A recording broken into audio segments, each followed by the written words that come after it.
Hello, ladies and gentlemen, welcome to Coin Lady channel. The topic of discussion is XRP. I also intend to discuss the following. In a new bipartisan measure, the US Congress authorizes the mint to make changes to coin metal content. It's utterly absurd that U.S. citizens must pay 10 cents to produce a single cent. Yes, things have gotten that awful. Recently, you may have noticed, there was a coin scarcity. Some shops I'm familiar with will charge you a full $1 even if the total of your purchase is, say, 70 cents. Many people were understandably upset by this.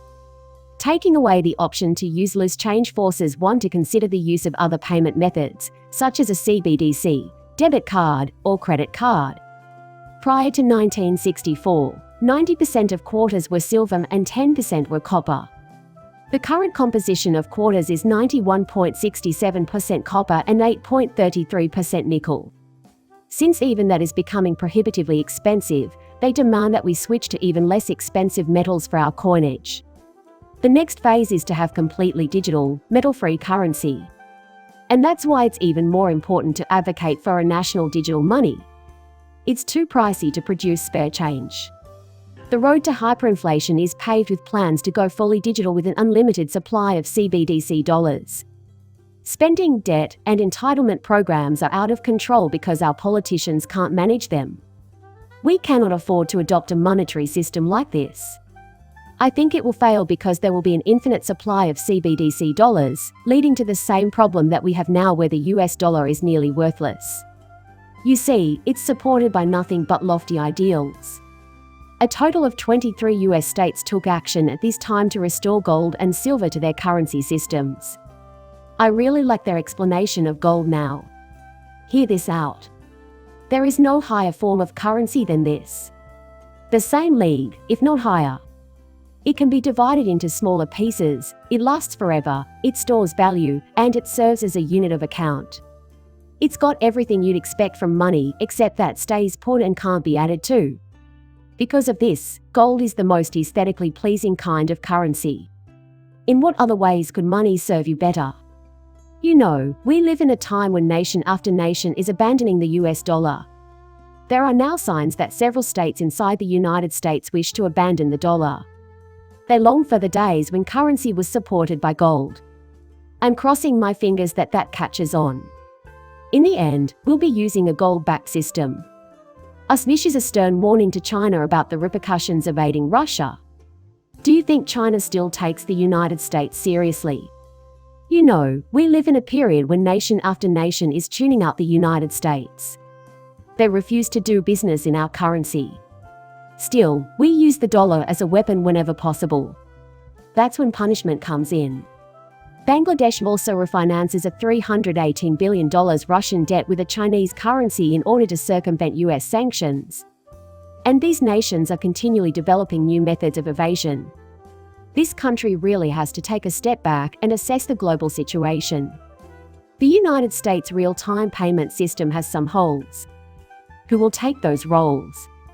The main problem, I believe, will be slow adoption. Financial institutions are hesitant to adopt the FedNo system.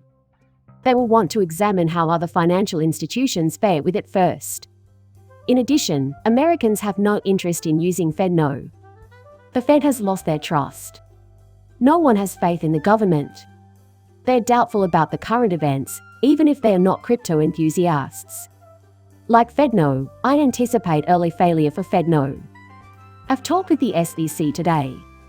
We'll keep fighting for a more consistent framework for crypto rules in the United States. The United States must modernize its financial system, and falling behind on this technology would be disastrous. It is crucial for regulators to first establish policies and then begin enforcement.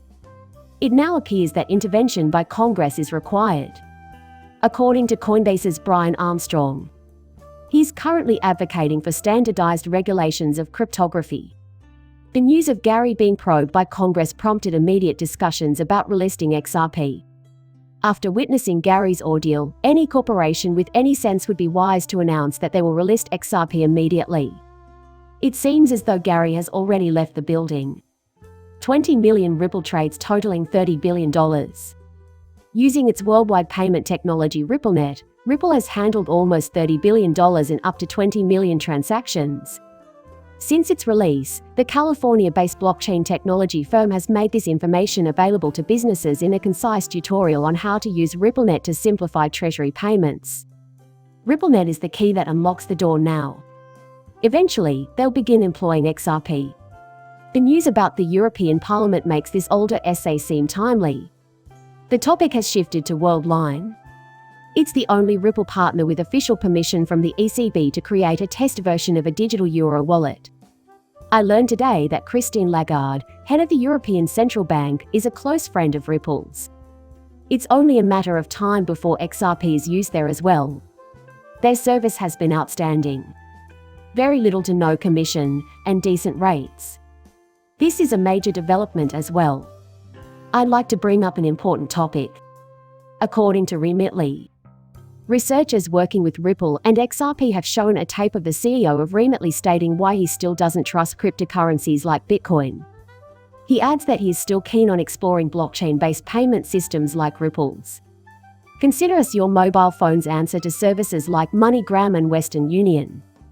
The total amount we send each year exceeds $6 billion. Around the world, we number close to 1,000. Nearly $200 million in equity funding has been secured. Furthermore, he emphasized that the majority of our 1 million global consumers are immigrants. He goes on to note that they are paying close attention to Ripple because so many banks are using it to streamline processes and save money for their clients. You don't ignore this, I know.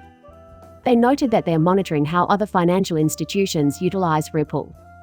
I still believe there will be a domino effect, as I have previously stated.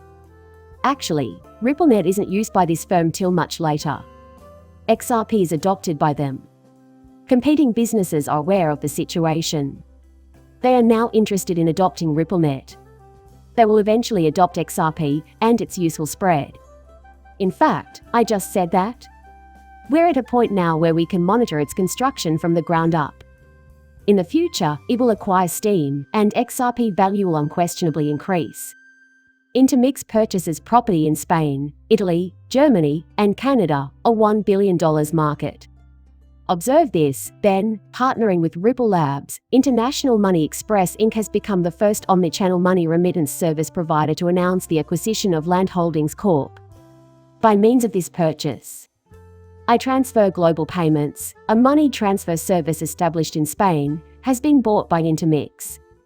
Money transfers from Spain, Italy, and Germany are facilitated. It's just another path leading to Ripple, and we'll be seeing more of them virtually every day as time goes on, especially as Swift starts to pick up steam around ISO and people start drawing comparisons between the two. They will point to RippleNet as an example. It has once again surpassed the performance of Swift, suggesting that businesses would abandon Swift in favor of Ripple. Case development, Ripple versus SEC. Will the decision be issued the following week? As I recall, John Deaton mentioned May 6th. He anticipated it would have occurred by then.